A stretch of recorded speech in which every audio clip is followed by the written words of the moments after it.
Hi everyone, अब हम लोग रिएक्ट जेएस में कंपोनेंट्स के बारे में बात करने वाले हैं। हमारा फर्स्ट कंपोनेंट बनाएंगे और कंपोनेंट की एक एक चीज को काफी डिटेल में डिस्कस करने वाले हैं, बिकॉज कंपोनेंट्स काफी इंपॉर्टेंट होते हैं इंटरव्यूज के लिए भी। और जब भी आप लोग रिएक्ट का प्रोजेक्ट बनाओगे ना, तो सबसे बेसिक चीज होती है कंपोनेंट। इसका यूज आपको डेफिनेटली करना ही करना पड़ेगा, बिकॉज जब तक आप कंपोनेंट नहीं बनाओगे बिल्कुल भी कोड नहीं लिख सकते रिएक्ट जेएस के अंदर। सो ध्यान से देखना इस पार्ट को। हाँ, एक चीज मैं आपको और बता देता हूं, जो रिएक्ट जेएस वाली ऑफिशियल वेबसाइट है ना, इसके अंदर ऑर्डर यही दिया गया है कि सबसे पहले आपको कंपोनेंट पढ़ने हैं, उसके बाद में इनकी जो इंपोर्ट और एक्सपोर्ट करना होता है वो, बाद में जेएसएक्स और बाद में बहुत सारी चीजें।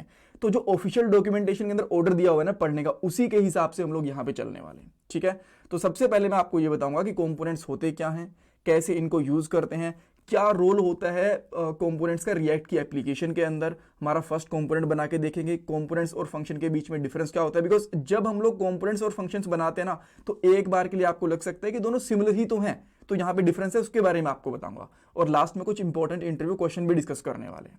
ऑलराइट, सो पहले थ्योरी वाली चीजें देख लेते हैं कि कंपोनेंट होता क्या है। जनरल एग्जांपल अगर मैं बात करूं तो देखो, जब हम लोग कोई बड़ी चीज बनाते हैं तो उसको छोटे छोटे पार्ट्स को कंपोनेंट कहते हैं। जैसे कि एक गाड़ी होती है, तो गाड़ी के अंदर उसका हर एक पार्ट एक तरीके से कंपोनेंट होता है। जैसे कि टायर होते हैं, वो उसका एक कंपोनेंट है, इंजन वो उसका एक कंपोनेंट है, डोर्स, स्टीयरिंग, गियरबॉक्स, हर एक चीज उसका एक कंपोनेंट होता है। इसी तरीके से जब हम लोग रिएक्ट जेएस के अंदर कुछ भी बनाते हैं, तो जो एक छोटा सा यूआई का पार्ट होता है ना, आप उसको कंपोनेंट कह सकते हो।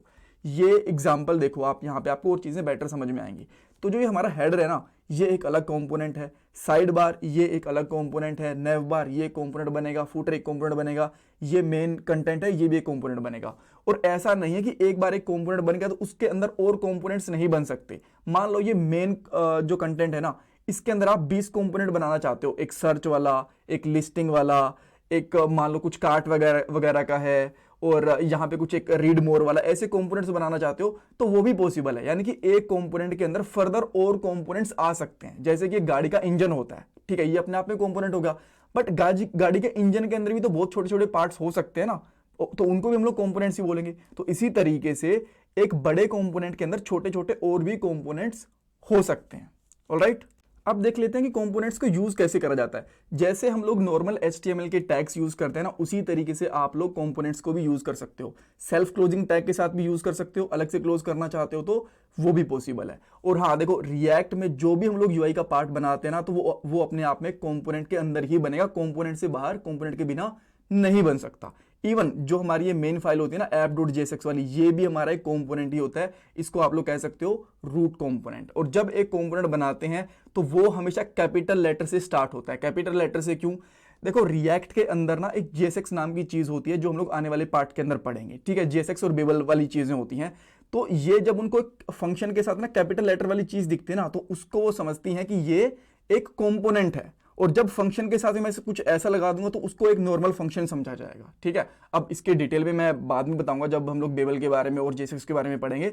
बट अभी के लिए इतना ध्यान रखो कि जब भी हम लोग रिएक्ट जेएस में कंपोनेंट बनाते हैं तो कंपोनेंट का फर्स्ट लेटर हमेशा कैपिटल होगा, अदरवाइज वो प्रॉपरली काम नहीं करेगा। ठीक है, कूल। सो अभी तक हम लोगों ने क्या देख लिया कि कंपोनेंट क्या होते हैं एक जर्नल लैंग्वेज के अंदर, जर्नल टर्म के अंदर। देन रिएक्ट में कंपोनेंट क्या होते हैं, कैसे कंपोनेंट को क्लोज कर सकते हैं, यूज कर सकते हैं। हर एक चीज रिएक्ट के अंदर कंपोनेंट ही होती है जब हम लोग उसको फाइल को बनाते हैं तो, राइट। देन उसके बाद में एक एग्जाम्पल देख लेते हैं कि किस तरीके से कंपोनेंट बनाया जा सकता है।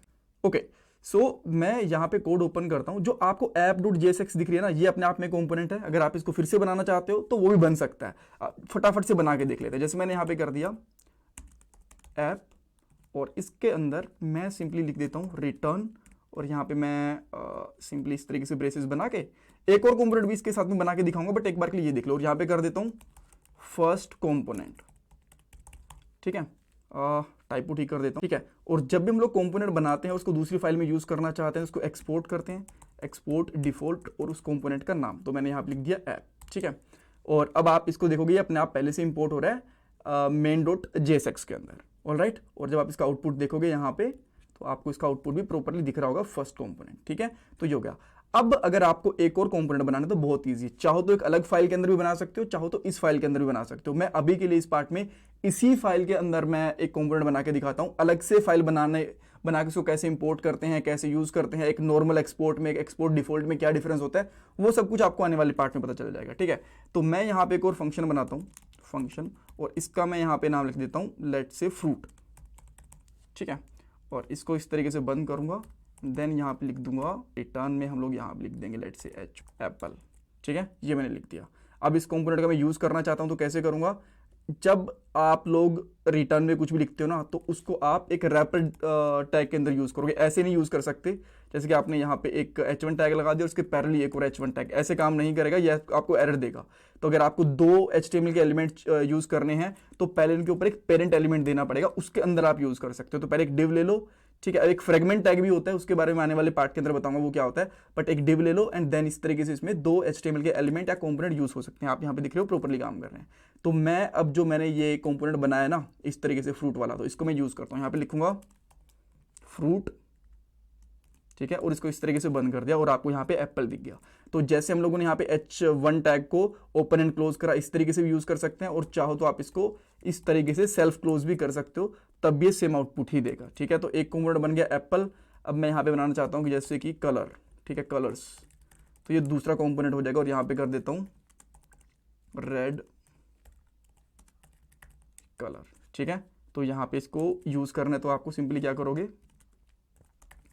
कलर, और इसको यहाँ पे बंद कर दो। ठीक है, हाँ, इसमें बड़ी सारी चीज़ें होती हैं जो आने वाले पार्ट्स के अंदर देखेंगे। कंपोनेंट्स के टाइप भी होते हैं, जैसे कि बहुत पहले हम लोग functional class based component use करते थे, बट अभी हम लोग क्लास बेस्ड कंपोनेंट नहीं फंक्शनल कंपोनेंट ही यूज़ करते हैं। ठीक है, देन हम लोग जो ये कंपोनेंट होते हैं, मान लो आप इस कंपोनेंट से ऐप वाले से फ्रूट वाले में कुछ डाटा भेजना चाहते हो तो वो भी आप भेज सकते हो, और इनके भी अलग अलग टाइप होते हैं, जैसे कि हाई ऑर्डर कंपोनेंट होते हैं, देन कंट्रोल्ड कंपोनेंट होते हैं, अनकंट्रोल्ड कंपोनेंट होते हैं, जिनके बारे में आने वाले पार्ट्स के अंदर बात करेंगे। बट हमारा यहाँ पे पॉइंट ये है कि फर्स्ट कंपोनेंट कैसे बनाना है, इस तरीके से बस एक फंक्शन वाला कीवर्ड लिखो, देन उसके बाद में उसका नाम, और उसका जो नाम होगा वो आपको ध्यान रखना है हमेशा कैपिटल लेटर से स्टार्ट होगा। ठीक है, तो जैसे एंड देन उसके अंदर हम लोग कुछ भी हमारा काम कर सकते हैं। यहाँ पे हमारा और जावास्क्रिप्ट का कोड वगैरह भी आ सकता है, जो कि आने वाले पार्ट में देखेंगे कि जावास्क्रिप्ट कैसे लिखते हैं, यहाँ पे JSX वगैरह क्या होती है। बट पॉइंट ये कि फंक्शन में रहो, फर्स्ट लेटर कैपिटल होगा, उसमें जो भी रिटर्न करोगे वो आपको यहाँ पे विजिबल हो जाएगा, जो कि यहाँ पे हो रहा है। एंड अगेन अगर मैं यहाँ पे स्मॉल लेटर का यूज़ करता हूँ, जैसे मैंने स्मॉल एफ यूज़ कर लिया और मैं इसको स्मॉल एफ यूज़ करने की कोशिश कर रहा हूँ, तो क्या ये काम करेगा? बिल्कुल भी काम नहीं करने वाला। आप देख सकते हो यहाँ पे एप्पल बिल्कुल भी नहीं दिख रहा है। ठीक है, मैं रिफ्रेश वगैरह भी कर देता हूँ, फिर भी नहीं दिख रहा। एंड वापस से मैं यहाँ पे कैपिटल एफ कर लूँगा, अब आप देखोगे यहाँ पे एप्पल दिख रहा है। ठीक है, तो ये कैपिटल लेटर के साथ ही स्टार्ट होगा। अब यहाँ पे एक और चीज़ आती है जो हमें डिस्कस करनी है, कि जो कि इंटरव्यूज में ही पूछी जा सकती है कि कंपोनेंट और फंक्शन में क्या डिफरेंस होता है। जबकि जब हम लोग कंपोनेंट बनाते हैं तो इनिशियली उसमें फंक्शन ही लिखते हैं। देखो होता क्या है, जब हम लोग एक नॉर्मल फंक्शन बनाते हैं ना, तो उसके अंदर एक्सपेक्टेशंस ये होती है कि हमारे पास कुछ ना कुछ जावास्क्रिप्ट का कोड ही होगा JSX और रिएक्ट के केस में। ठीक है, जैसे कि मैं यहाँ पे बनाता हूँ फंक्शन, यहाँ पे कर देता हूँ सम। ठीक है, और सम के अंदर मैंने यहाँ पे रिटर्न कर दिया मैंने यहाँ पे 10 + 10 इस तरीके से। ठीक है, तो ये हमारा एक नॉर्मल फंक्शन होगा जो कि स्मॉल लेटर से स्टार्ट हो रहा है, इसके अंदर कुछ HTML वगैरह का कोड नहीं रहेगा इस तरीके से। ठीक है, जब हम लोग कंपोनेंट की बात करते हैं तो कैपिटल लेटर से स्टार्ट होगा, और जब रिटर्न करते हैं उसके अंदर तो हम लोग HTML का यूज भी कर सकते हैं, जिसको बेसिकली आप JSX भी कह सकते हो, जो आपको आने वाले पार्ट में पता चलेगा। ठीक है, तो फंक्शन कोई नॉर्मल जावास्क्रिप्ट की वैल्यूज को रिटर्न करेगा, कंपोनेंट कैपिटल लेटर से स्टार्ट होगा, और उसके अंदर HTML का कोड भी आपका होगा, JSX का कोड भी आपका होगा। ठीक है, अब अगर इसको यूज करना है तो देखो हमने इसको फंक्शन को कैसे यूज करा था, कंपोनेंट को ऐसे, बट अगर आप सम को ऐसे यूज करोगे तो क्या ये यूज होगा? बिल्कुल भी नहीं होगा। देखो मैं सम यहाँ पे यूज करने की कोशिश करता हूँ, एंड देन आप यहाँ पे देखोगे ये बिल्कुल भी प्रॉपरली काम नहीं कर रहा है। इसका कुछ आउटपुट है वो यहाँ पे रिटर्न ही नहीं हो रहा है, जबकि यहाँ पे 20 आना चाहिए था। ठीक है, वो रिटर्न नहीं हो रहा है यहाँ पे। तो इसके लिए हमें क्या करना पड़ता है, अगर हमें इसको यूज करना होता है तो सिंपली आप इस फंक्शन को ऐसे ही कॉल कर सकते हो, एक अलर्ट लगा लो या तो। ठीक है, अलर्ट में आप कर सकते हो सम एंड देन इस तरीके से। ठीक है, देन आप इसको यहाँ पे रिफ्रेश करोगे तो आपको यहाँ पे इसका आउटपुट दिख गया यहाँ पे। ठीक है, अगेन मैं रिफ्रेश करके दिखा देता हूँ, इस तरीके से आपको इसका 20 आउटपुट मिल जाएगा। ठीक है, या फिर आप इसको कंसोल वगैरह यूज़ कर सकते हो, इवन आप चाहो तो इसको इस तरीके से भी यूज़ कर सकते हो। अब बट आपको कर्ली ब्रेसिस के बारे में पता नहीं होगा, बिकॉज इस सीरीज़ के अंदर अभी कर्ली ब्रेसिस के बारे में बात करी नहीं है। अगर आपको पहले से रिएक्ट नहीं आता तो आपको कन्फ्यूज़ हो रहे होगे, बट ठीक है, अगर आप इस तरीके से कर्ली ब्रेसिस के साथ लिखोगे तो आपको यहाँ पे भी 20 दिख जाएगा। ठीक है, तो ये एक नॉर्मल फंक्शन का आउटपुट इस तरीके से दिखता है। कंपोनेंट कैसे स्टार्ट करना है, क्या उसमें कोड होता है और कैसे उसको यूज़ कर सकते हैं, ये सारी चीज़ें मैंने आपको बता दी। तो आई होप आपको अब कंपोनेंट के बारे में बेसिक चीज़ें हैं वो सब कुछ पता है कि डिफरेंस क्या होता है, कैसे इनको बनाते हैं, कैसे इनका यूज़ होता है, क्या इनका यूज़ होता है, सब कुछ। बट स्टिल कुछ डाउट, कुछ कन्फ्यूज़न है, मुझे कमेंट सेक्शन में पूछो। आपका अगर क्वेश्चन सही होगा तो मैं उसके ऊपर एक शॉर्ट वीडियो बना दूंगा और प्लेलिस्ट के लास्ट में ऐड कर दूंगा, right. Thank you so much for watching this part. इसमें कुछ डाउट कन्फ्यूजन है मुझे कमेंट सेक्शन में पूछो। प्लीज़ वीडियो को लाइक करना, चैनल को सब्सक्राइब करना। ये मेरा जीपे और पेटीएम का डोनेशन नंबर है। Thanks guys.